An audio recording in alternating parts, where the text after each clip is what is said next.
శ్యామ,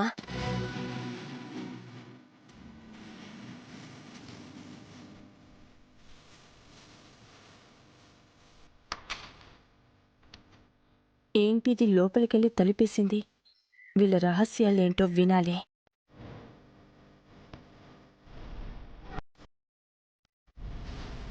ఏంటక్క అలా ఉన్నావు?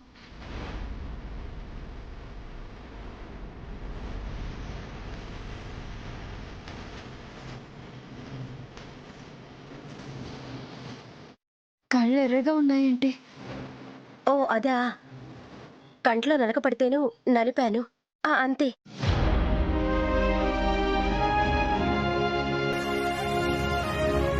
ఏం మాట్లాడుకుంటున్నారో వినపడి చావట్లేదు. కంట్లో నలక పడితే కన్నీళ్ళొస్తాయి. ఆ కన్నీళ్లతో పాటు నలక కూడా బయటికి వెళ్ళిపోతుంది. బాధ మనసులో ఉన్నప్పుడు కూడా కన్నీళ్లు బయటకొస్తాయి. కానీ ఆ కన్నీళ్లతో పాటు బాధ బయటికి వెళ్ళిపోదక్క. అది గుండెల్లోనే ఉండిపోతుంది. ఆ బాధ ఎవరితోనైనా చెప్పుకుంటేనే తగ్గుతుందక్క.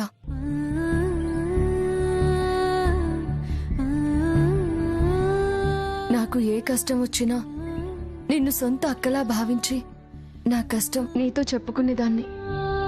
అలాగే నువ్వు కూడా నన్ను నీ సొంత చెల్లెల్లా భావించి నీ కష్టం చెప్పుకోవచ్చు కదక్కా. నా సొంత చెల్లెలికే కష్టం వచ్చిందమ్మా. ఏంటక్కా నువ్వనేది? అవునమ్మా, మా చెల్లెలు వైష్ణవి కులాంతర వివాహం చేసుకుని వెళ్ళిపోయింది. పలానా వాళ్ళ అమ్మాయి లేచిపోయింది అని నలుగురు అనడంతో మా నాన్నగారు తట్టుకోలేకపోయారు. అది కనపడితే చంపేయాలి అన్నంత కోపంగా ఉన్నారు మా నాన్నగారు. ఇప్పుడు అనుకోకుండా నా చెల్లెల్ని పెళ్లి చేసుకున్న ఆ అబ్బాయి ఉద్యోగం పోయింది. డబ్బుకి చాలా ఇబ్బంది పడుతున్నారు. అటు ఆ అబ్బాయి తల్లిదండ్రుల వైపు నుంచి గాని, ఇటు మా తల్లిదండ్రుల వైపు నుంచి గాని పాపం వాళ్ళకి ఎటువంటి సాయం లేదు. ఆత్మహత్య చేసుకోవడానికి సిద్ధపడి ఆఖరి ప్రయత్నంగా నాకు ఫోన్ చేసింది మా చెల్లెలు. విషయం మీ బావగారికి చెప్తే వెంటనే డబ్బు తీసుకెళ్లి వాళ్ళకి ఇవ్వమన్నారు. ఆ డబ్బు తీసుకుని వెళ్తుండగానే అత్తయ్య గారు ఆపేశారు. విషయం అత్తగారికి మావయ్య గారికి చెప్దామంటే వాళ్ళ ఆ విషయం మా నాన్నగారి వాళ్ళకి చెప్తారేమోనని భయం. దాని ఆచూకీ తెలిస్తే తనకి జరిగిన అవమానానికి మా నాన్నగారు వెళ్ళి దాన్ని ఎక్కడ చంపేస్తారేమో అనిపిస్తోంది. అందుకే ఈ విషయం అత్తయ్య గారికి చెప్పలేదు. చెప్పిన సమయానికి చెప్పిన చోటుకు వెళ్ళి నేను ఆ డబ్బులు ఇవ్వకపోతే నేను కూడా తనని పట్టించుకోలేదని ఫీల్ అయ్యి నా చెల్లెలు ఏ అఘాయిత్యం చేసుకుంటుందో అని నాకు చాలా భయంగా ఉందమ్మా. అక్క నువ్వేం భయపడుకో. నీ చెల్లెలు ఎక్కడుందో ఏంటో నాకు చెప్పు. నేను వెళ్ళి డబ్బులు ఇచ్చొస్తాను.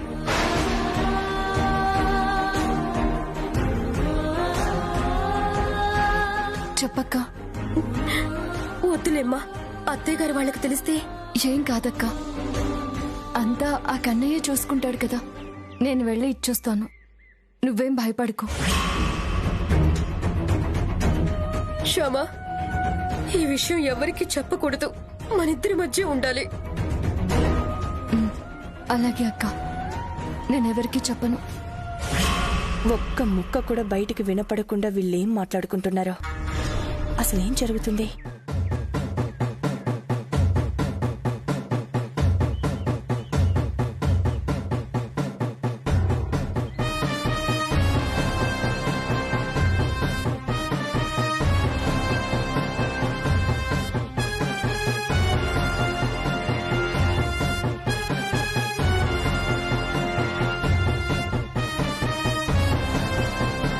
ఇదిగోనమ్మా అడ్రస్.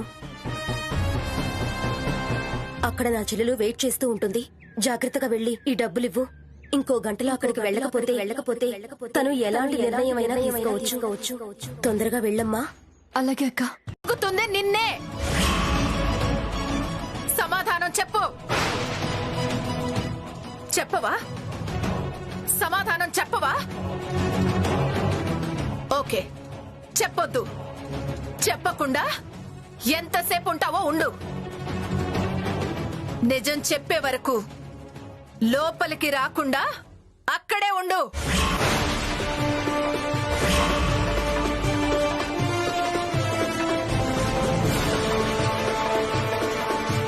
అఖిల్ బాబు వచ్చే వరకు, విషయం తేలే వరకు అక్కడే ఉండు.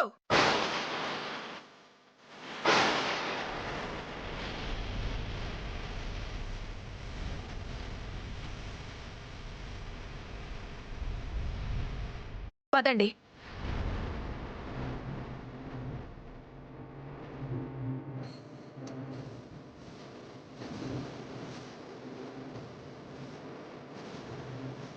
వైదేహి, పద. తను నిజం చెప్పే వరకు తనతో మాట్లాడొద్దు, తనని లోపలికి రానివ్వద్దు. రా.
అంతేనే, నీ బతుకంతే.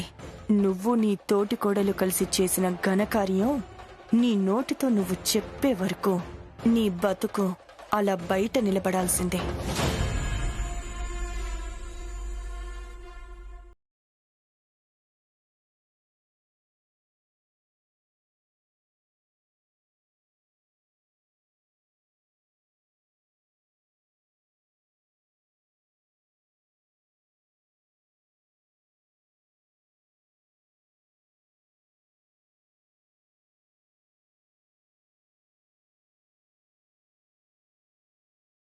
లేదే.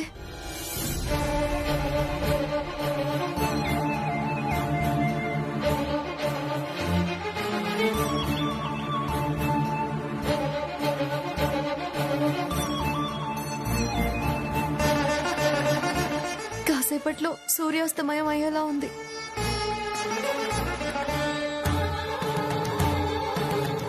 ఇవాళ నీకు సంధ్య దీపం పెట్టే యోగం ఉందో లేదో నాకు. ఒకవేళ పెట్టకపోతే నన్ను క్షమించు కన్నయ్య.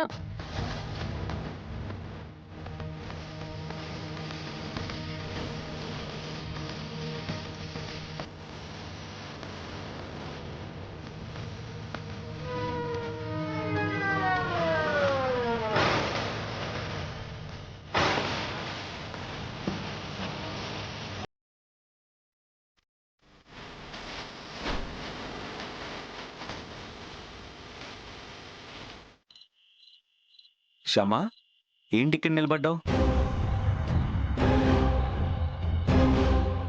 మాట్లాడవేంటి శ్యామా? ఎందుకు బయట నిలబడ్డావు? లోపలికి వచ్చే అర్హత లేక బయటే నిలబడింది.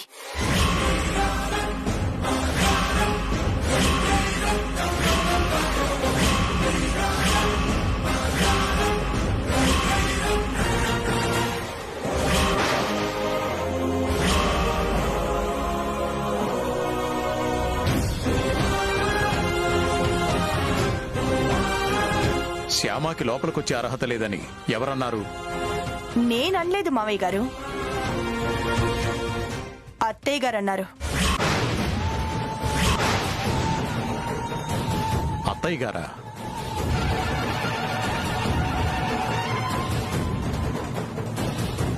అవును, నేనే అన్నాను. ఆలోచించలేకపోతున్నారు బాబాయ్ గారు. ఇప్పటికీ కూడా ఇంత చెప్పాక వైష్ణవి చేసింది తప్పు అని మీకు అనిపిస్తే వదిలేయండి, కానీ వైష్ణవిని మాత్రం వదిలేకండి బాబాయ్ గారు.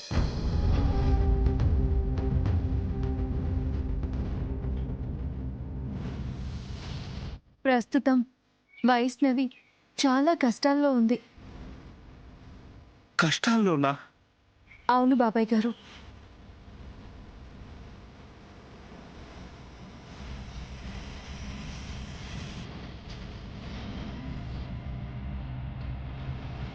అమ్మా నాన్నని చూడలేకపోతున్నాననే లోటు, అమ్మా నాన్నల మనసు కష్టపెట్టి పెళ్లి చేసుకున్నాననే బాధ, ఈ రెండు మాత్రం నాకు జీవితాంతం ఉంటాయక్క. పెళ్ళైన ఆడపిల్లకి ఎంత కష్టం వచ్చినా, ఎంత దుఃఖం వచ్చినా దేవుడు గుర్తురాడు బాబాయ్ గారు, పుట్టిల్లే గుర్తొస్తుంది. కానీ పుట్టిల్లు విషయంలోనే పుట్టడి దుఃఖంలో ఉంది మీ కూతురు. తండ్రిగా మీరు ఏం చేయాలో మీరే ఆలోచించుకోండి.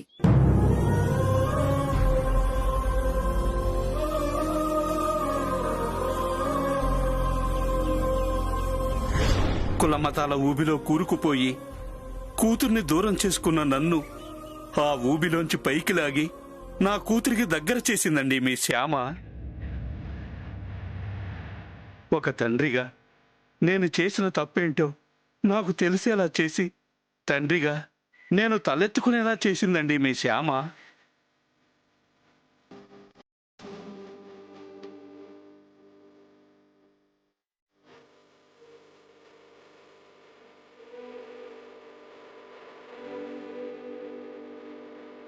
పిల్లలు తప్పు చేస్తే వాళ్ళ మీద ద్వేషం పెంచుకోకుండా, వాళ్ళని దూరం చేసుకోకుండా క్షమించి హక్కున చేర్చుకోవాలనే తండ్రి కూతుళ్ళ బంధం యొక్క గొప్పతనాన్ని నాకు అర్థమయ్యేలా చేసిందండి మీ శ్యామ.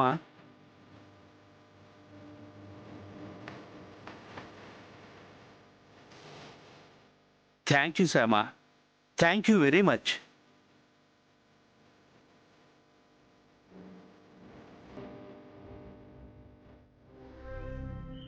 చూసావా వసంత, శ్యామ ఎంత మంచి పని చేసిందో చూసావా?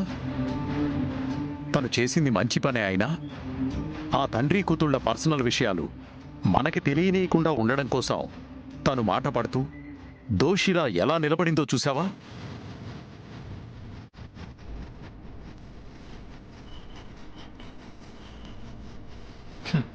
తప్పు చేసి కూడా తలెత్తుకుని తిరిగే మనుషులున్న ఈ రోజుల్లో మరొకరి కోసం, మరొకరి మంచి కోసం చేయని తప్పుకు కూడా తలదించుకుని నిలబడే శ్యామ లాంటి వాళ్ళు నూటికో కోటికో ఒక్కరుంటారు.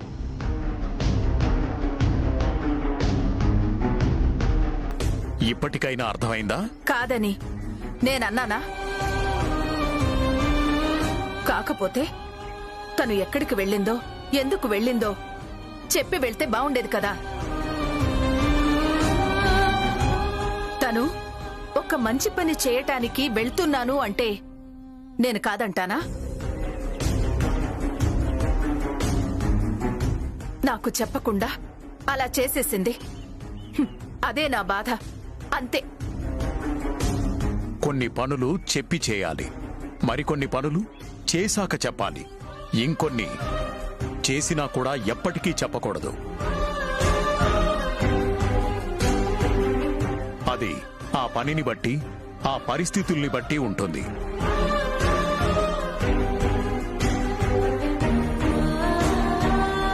పదని బావగారు, లోపలికెళ్దాం. లేదు బావగారు, ఇంటి దగ్గర మా ఆవిడ వైష్ణవుని ఎప్పుడెప్పుడు చూడాలా అని ఎదురు చూస్తూ ఉంటుంది. మేము ఇంటికెళ్ళాలి. మీ ఇష్టం బావగారు. వస్తామమ్మా. అలాగేనండి. వస్తాం శ్యామ. మంచిదండి. వస్తామమ్మా. అమ్మ వైష్ణవి, వెళ్దామా? ఒక్క నిమిషం నాన్న. థ్యాంక్ యూ అక్క, థ్యాంక్ యూ వెరీ మచ్.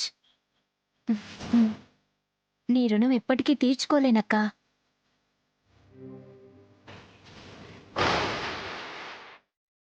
అలా మాట్లాడకూడదు. జాగ్రత్త. ఉమ్.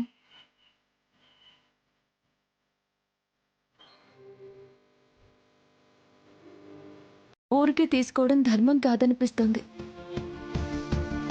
అప్పుగా అయితే తీసుకోవచ్చు అనిపించింది. అందుకే ఆ డబ్బు నాకు అప్పుగా ఇస్తున్నట్టు మీరు ఒప్పుకోవాలి. లేకపోతే కన్నయ్య మీద ఒట్టు.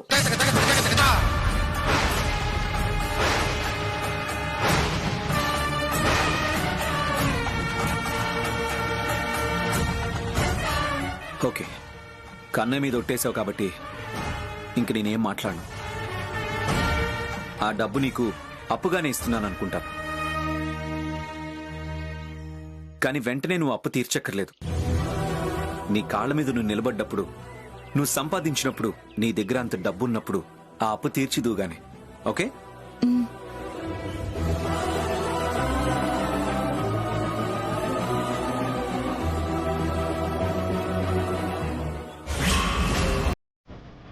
నాకు తెలుసు శ్యామ, నువ్విలా మాట్లాడతావని.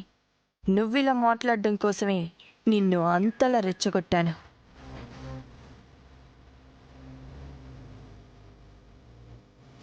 కానీ నా అసలు ప్లాన్ మాత్రం ఇది కాదు. ఇంతకు ముందు ఆనంద గజపతి వర్మ గారి కుటుంబంలో జరగని గొప్ప గొడవ నీ కారణంగా జరగబోయేలా ప్లాన్ చేశాను.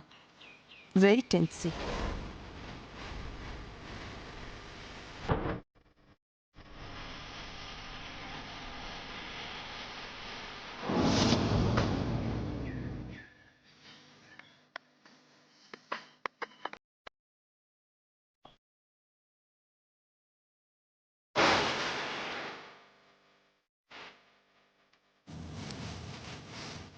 స్వామి, ఐశ్వర్య అక్క ఎలా మాట్లాడిందో చూసావా?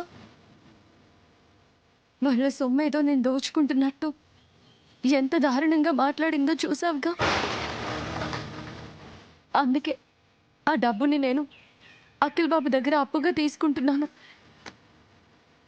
నేను చేస్తున్నది మంచి పనే కదా స్వామి. కిట్టు ఆపరేషన్ పూర్తయి ఆరోగ్యంగా బయటకు వచ్చేలాగా, తన కోసం చేసిన అప్పు త్వరగా తీరిపోయేలాగా ఆశీర్వదించు స్వామి.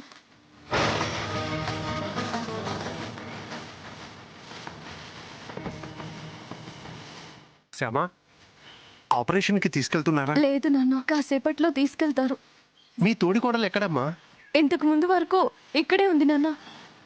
ఎక్కడికి వెళ్ళిందో ఏంటో. ఏంటి మేడం మీరనేది? మీరు చెప్పినట్లు చేస్తే 25,000 ఇస్తారా? అవును, చెయ్యకముందే ఇస్తాను. తీసుకో. ఏం చెయ్యాలి మేడం నేను?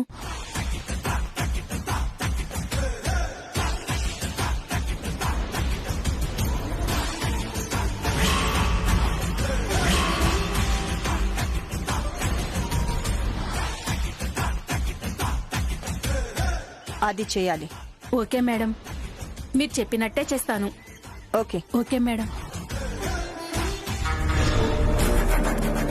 శ్యామ, నిన్ను ఇంట్లోంచి బయటికి పంపించటం కోసం నేను వేసిన ప్లాన్లో నా ఫస్ట్ స్టెప్ సక్సెస్.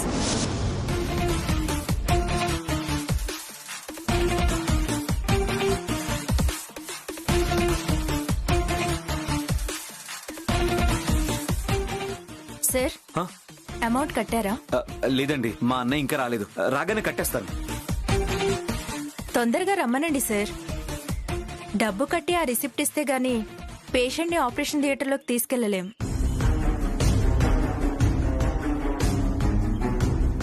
అది మా హాస్పిటల్ రూల్ సార్.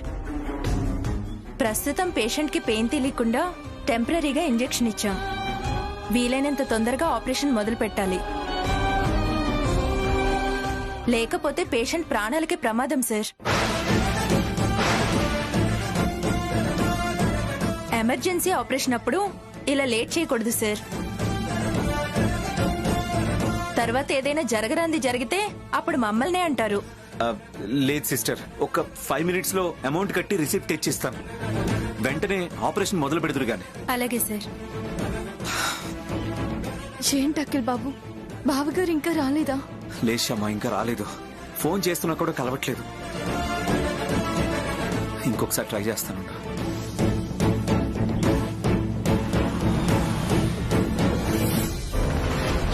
ఆపరేషన్ ఆగిపోతుందేమో అన్న బాధలో ఈయన అలా మాట్లాడారు. దయచేసి మీరు పట్టించుకోకండి. బాగుందమ్మా, చాలా బాగుంది. మీ ఆయనేమో నోటికొచ్చినట్టు తిడతాడు, నువ్వేమో పట్టించుకోవద్దు అంటావు. ఇది ఇంతటితో ఆగదు. ప్రతిసారి మీ ఆయన ఇలా తిడుతూనే ఉంటాడు, నువ్వు ఇలా పట్టించుకోవద్దు అంటూనే ఉంటావు. మేమిలా మాటలు పడుతూనే ఉండాలి. అరుణ్, హెల్ప్ చేయడానికి వచ్చి మాటలు పడింది చాలు. ఇంకా అఖిల్ నిన్ను మాటలంటే నేను భరించలేను. నా వల్ల కాదు. రా.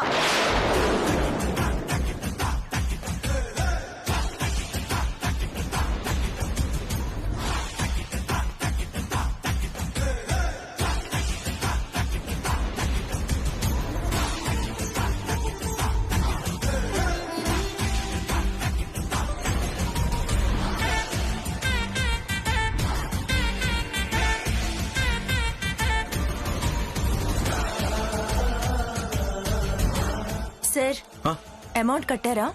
ఇంకా లేదండి. తొందరగా కట్టండి సార్. అవతల పేషెంట్ కి కడుపు నొప్పి మళ్ళీ స్టార్ట్ అయింది. తొందరగా ఆపరేషన్ మొదలు పెట్టాలి.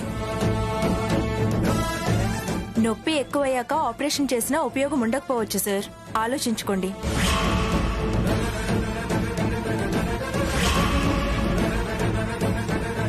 అఖిల్ బాబు, ఇప్పుడేం చేయాలి?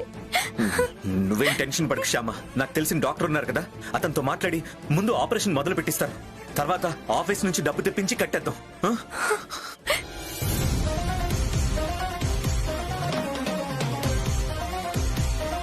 హలో హలో, డాక్టర్ శివరామకృష్ణ గారు లేరమ్మా? ఆయన సర్జరీలో ఉన్నారు సార్. ప్రస్తుతం ఆయనతో మాట్లాడటానికి కుదరదు. ఒక అరగంట తర్వాత కాల్ చేయండి. ఓకే.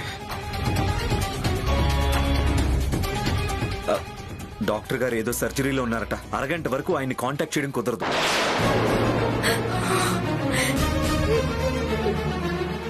ఇప్పుడు ఏం చేయాలి?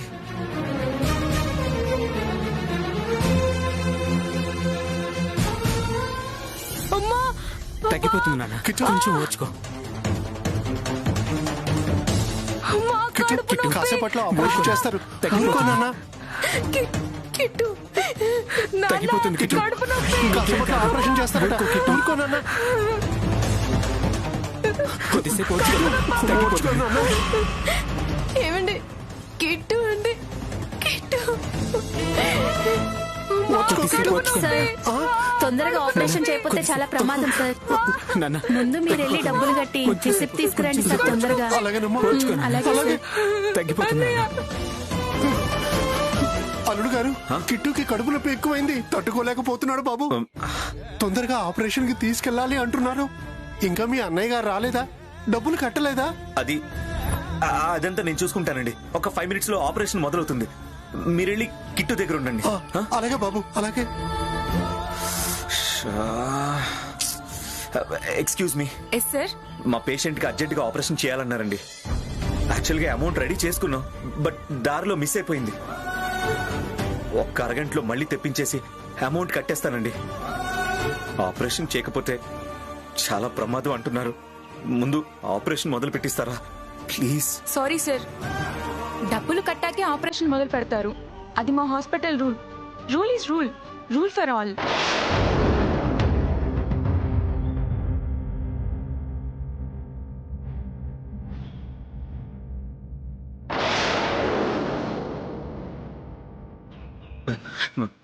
Excuse me. చెప్పండి సార్. ఇది రియల్ డైమండ్ రింగ్. దీని కాస్ట్ 4 lakhs.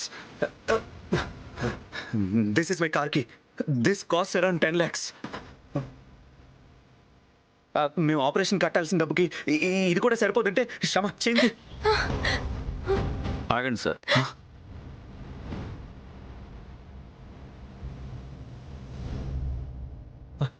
నమస్తే అండి. ఏంటి అఖిల్, ఏంటి ప్రాబ్లం? అది యాక్చువల్గా కిట్టుకి అర్జెంట్గా ఆపరేషన్ చేయాలని చెప్పారండి.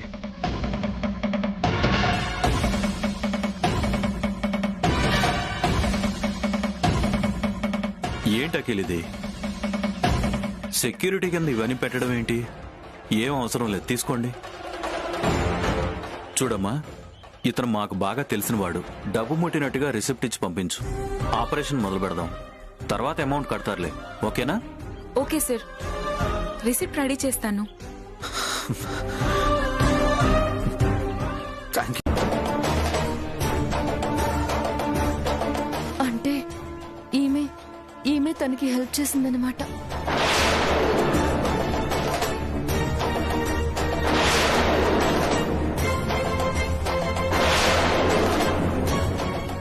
ఏంటి?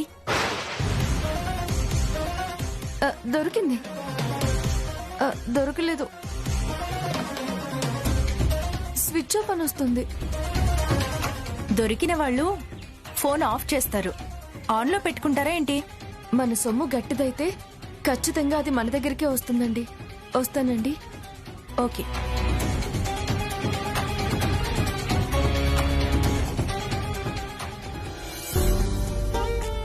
నాన్న, కిట్టు జాగ్రత్త. అలాగేనమ్మా. వేళ్లకు జాగ్రత్తగా మందులు వేసుకునేలా చూడండి. అలాగేనమ్మా శ్యామా. మావయ్య గారు, కిట్టుకి ఏమైనా ఇబ్బంది అనిపిస్తే డాక్టర్ శివరామకృష్ణ గారి నంబర్ ఇచ్చాను కదా, వెంటనే ఆయన ఫోన్ చేయండి. ఏ టైంలో ఫోన్ చేసినా ఆయన ఏం అనుకోరు, మాట్లాడతారు. సరేనా? అలాగే బాబు, ఏదైనా అవసరమైతే ఫోన్ చేస్తాను. బావగారు, ఆపరేషన్కి మీరు ఇచ్చిన 10 లక్షలు. ఆ డబ్బు గురించి మీరు మర్చిపోండి. అదేంటి బాబు? నాన్న, ఆ విషయాలన్నీ నేను తర్వాత మాట్లాడతాను. మీరు బయలుదేరండి. అలాగేనమ్మా, వస్తాము. వస్తాం అల్లుడు గారు. సరే, వస్తాం బావగారు. వస్తానమ్మా. కిట్టు జాగ్రత్త. డ్రైవర్, కిట్టు వాళ్ళని ఇంటి దగ్గర డ్రాప్ చేసి నాకు కాల్ చేయి. అలాగే సార్. అక్క, కిట్టు జాగ్రత్త. ఉంటాం బాబు. ఉంటాం. బాయ్. ఉంటానమ్మా. జాగ్రత్త.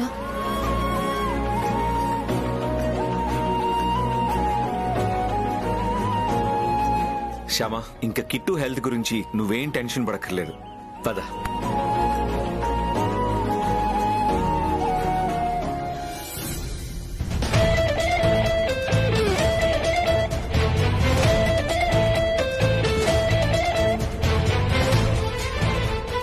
హాస్పిటల్లో గొడవ జరిగిన వెంటనే ఐశ్వర్య అక్క బావగారితో కలిసి ఇంటికొచ్చేసింది. ఇంటికొచ్చినప్పటి నుంచి ఇప్పటి వరకు తన ఇల్లు కదలలేదని వైదేహి అక్క చెప్పింది. అంటే ఖచ్చితంగా ఆ డబ్బు ఐశ్వర్య అక్క ఇంకా తీసుకుని ఉండదు. ఆ డబ్బు ఆ నర్స్ దగ్గరే ఉండుంటుంది. ఆ నర్సుకి ఫోన్ చేసి డబ్బు తీసుకురమ్మని చెప్తాను. అప్పుడు అసలు విషయం బయటపడుతుంది.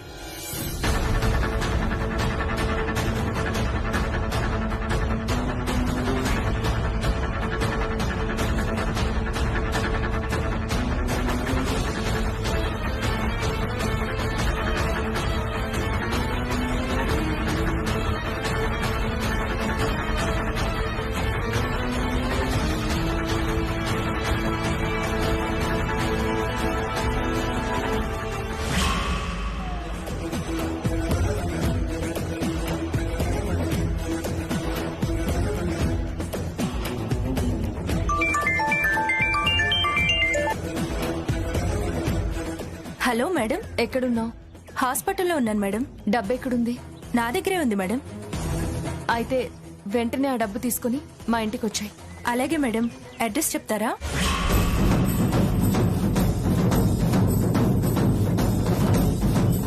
ఓకే మేడం, ఒక హాఫ్ అన్ అవర్లో అక్కడ ఉంటాను.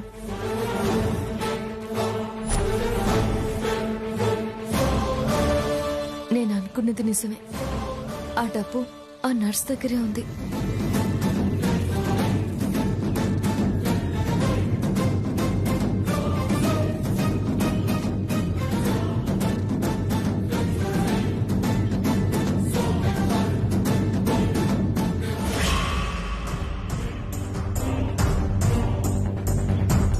ఏ కారణం చేతైనా ఐశ్వర్య అక్క నర్సుకి ఫోన్ చేసిందంటే నర్సు ఇక్కడికి వస్తున్న విషయం చెప్పేస్తుందేమో.